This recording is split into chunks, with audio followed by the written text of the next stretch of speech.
We've talked about how a client gets a view into server-side data, and the way that it gets the view is by subscribing to a subscription or a publish function. I've created two example subscriptions here, one called Best Item and the other called a Most Recent Item.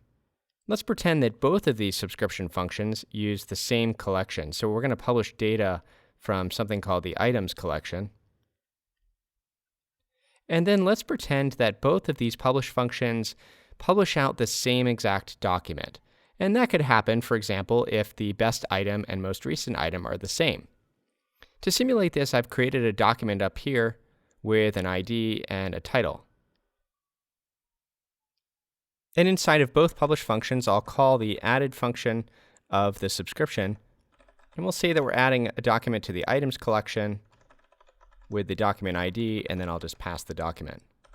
And there will only be one document in this Best Item subscription, so I'll send the ready message right after that. I'm going to do the same thing down here for the Most Recent Item subscription. We'll send the same exact document, and then we'll send a ready message.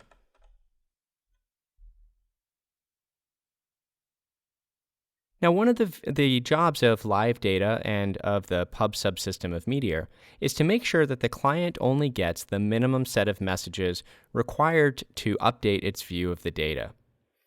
And so in this case, let me clear out the drawings a little bit. In this case, what it needs to do is to take this added message, and it's going to send that to the client.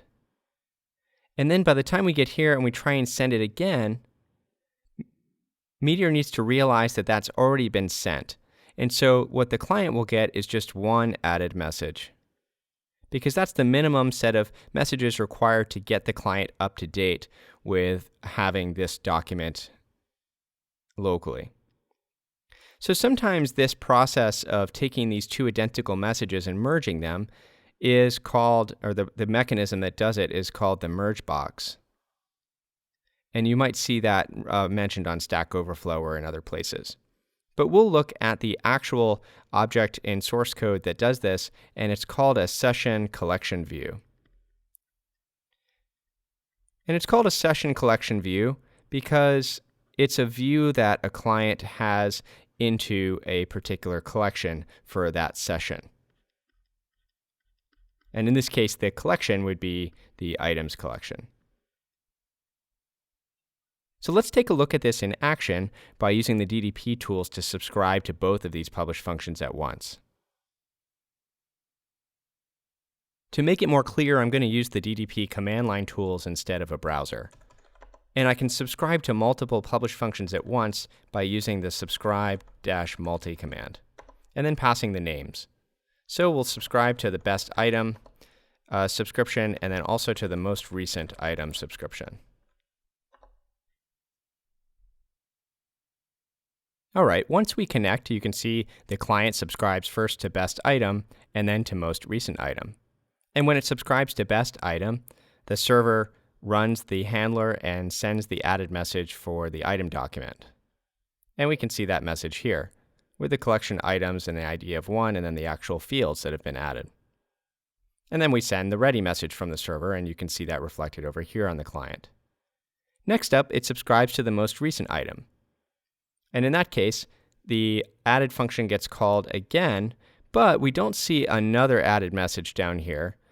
And that's because the server is smart enough to know that the client has already seen this message, and so we don't need to send it again. So the ready message gets called to indicate that the initial document set has been sent already, and the client should be up to date.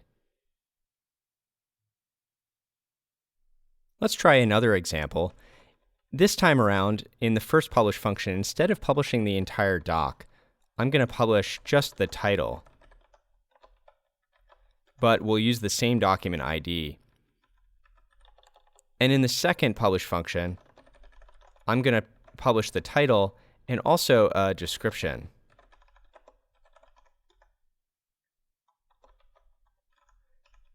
And so now the first publish function is publishing just a part of the fields, and we're adding another field down in the second subscription called a description, or DESC for short.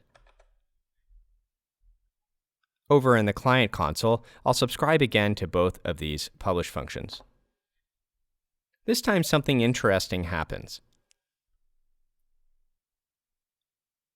This time around, we subscribe to best item, and the added message gets sent for the document, and then the ready message for the first subscription gets sent as well. And then the second publish function is run, but this time around, the client gets a changed message even though on the server we're calling the added function. And that's because the PubSub system of Meteor is smart enough to know that the client has already received this document, but in order to get the client view up to date, it needs to change the document by adding an additional field, this description field. And so the message that the client gets is that we need to change a document in the items collection with an ID of 1, and the fields that need to get added are this description field with a value of hello world. And once that gets sent, we send the ready message indicating that the initial document set is complete and has been sent. I've opened up a browser client on the left so that we can play in the JavaScript console. I want to show you what happens when we unsubscribe from a publish function, especially when there's overlap like we have here. To start, let's go into the browser, and I'm going to subscribe to the first publish function. So we'll call this handle best item sub.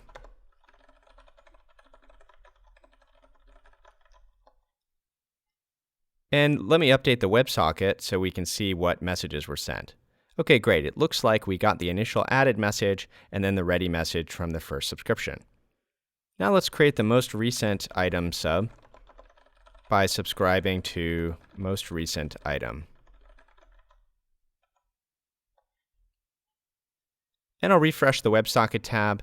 And just like we saw in the console, this time around we're going to get a changed message because Meteor knows that we've already got the document from this added message. And so all we need to do is add this description field. Next up, what I want to do is to unsubscribe from the second publish function. And if we unsubscribe, what do you think will happen? Well, we already have a document, the same document published from a different publish function. And so we don't want to get rid of the document altogether. But notice that this document is different from this one because this one just has a title and this one just has a description. So the minimum set of messages required to get the client up to date is to just remove this field, and then we'll be good to go with just this view of the data. Let's see if that's actually what happens. So I'll type most recent item sub, and we'll call the stop function. When that happens, you can see the client sends up the unsubscribe message for this subscription. And the server sends back a changed message. And this time, what we're changing is the items collection, and we're changing the document with an ID of 1. But Meteor is telling the client that it should clear the field called description. So that's how it's going to tell the client to get rid of this field, and that will get us up to date with the document that was published from the first subscription. Now let's stop the first subscription as well. So I'll say best item sub, and we'll call the stop function on it. Now we have no more subscriptions that are using this document. And so if I were to refresh the WebSocket tab and click on frames, this time around, the server tells the client to remove the document completely. Here's the removed message for the collection items with the ID of 1, and then finally our no sub method to indicate that the server has unsubscribed us. So to recap, what we do on the client when we want a view of data is we subscribe. And so we'll subscribe, in this case, to this subscription, and then also we'll subscribe to this subscription. And then when these subscriptions send their added messages, Meteor will merge the result into a single stream of added, changed, and removed messages. The minimum set required to get the client's view of the data up to date. Now, this system has some memory and CPU characteristics, so I'd like to jump to the source code of Meteor to give you a better sense of both of those. To demonstrate this, I've put the code over on the left, and I've created a console down on the right that we can use for using the DDP tools. And on the right, I have the Node Inspector Chrome debugger that we'll be using to debug the server. And I dropped a breakpoint in the second publish function so that we can see what the state of our server looks like at this point. So down on the bottom, let's subscribe to both of these publications or both of these subscriptions.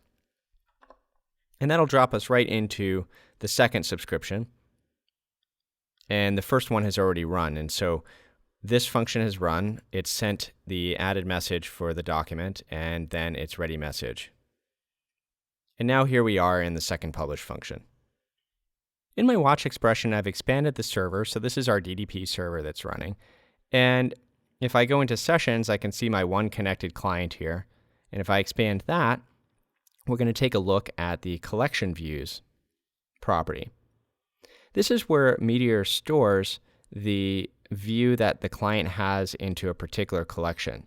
And in this case, that collection is items. If we expand that, you can see it has a couple of properties, but the one that we'll be looking at is the documents property. These are all the documents that the client has access to based on the subscription functions that it's subscribed to.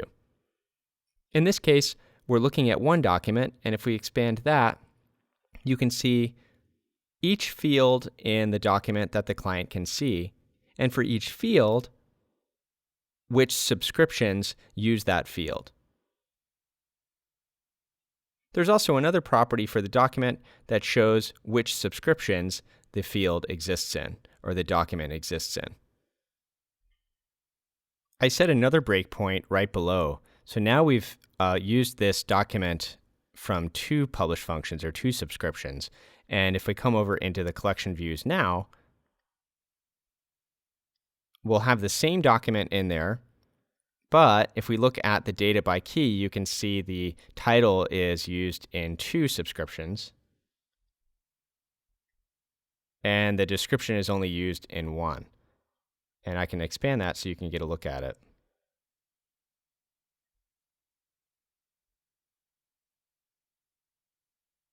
So these are the two subscriptions that use this title attribute, and for each one, Meteor stores the value that was present at the time that it was used in the subscription.